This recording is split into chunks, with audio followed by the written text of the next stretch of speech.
लोग देवी देवताओं को खुश करने के लिए बकरे की बलि चढ़ाया करते थे।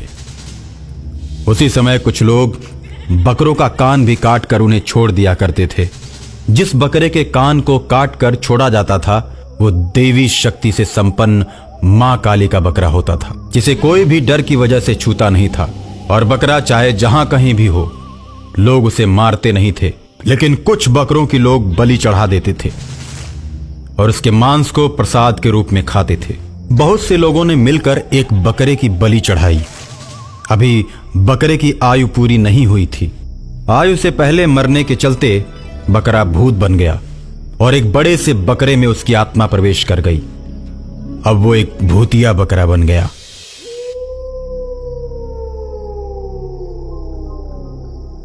भूतिया बकरा शहर के सारे बकरों से बहुत ताकतवर था।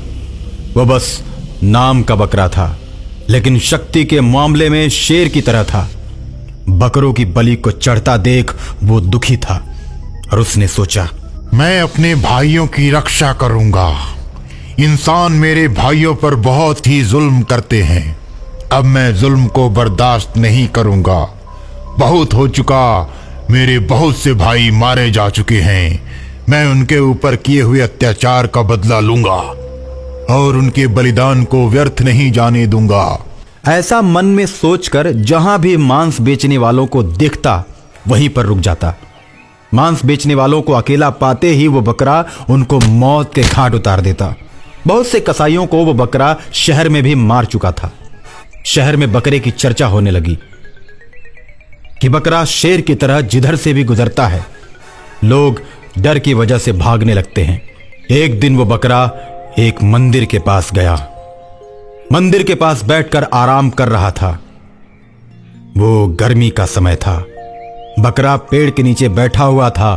तब तक 2-4 लोग एक बकरे को टीका लगाकर और माला पहनाकर मंदिर में बलि देने के लिए ले जा रहे थे।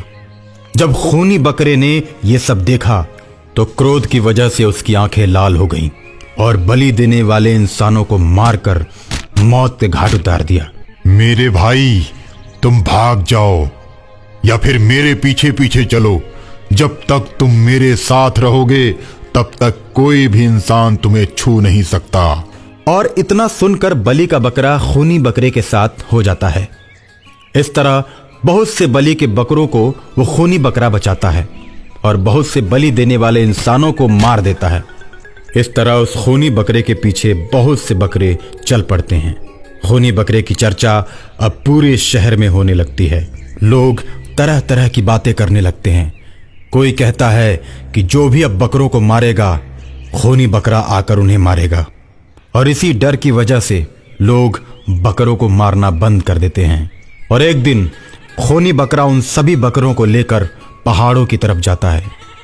सभी बकरे रास्ते में जाते समय हरी हरी घासों को चरते जाते हैं और इंसानों से दूर पहाड़ों पर जाकर बस जाते हैं, जहां वे भर पेट घास चरते हैं और नदी में उतरकर पानी पीते हैं। प्रकृति की गोद में सारे बकरे अपने आप को स्वतंत्र महसूस करने लगते हैं और इंसानों का डर उन्हें कभी नहीं सताता।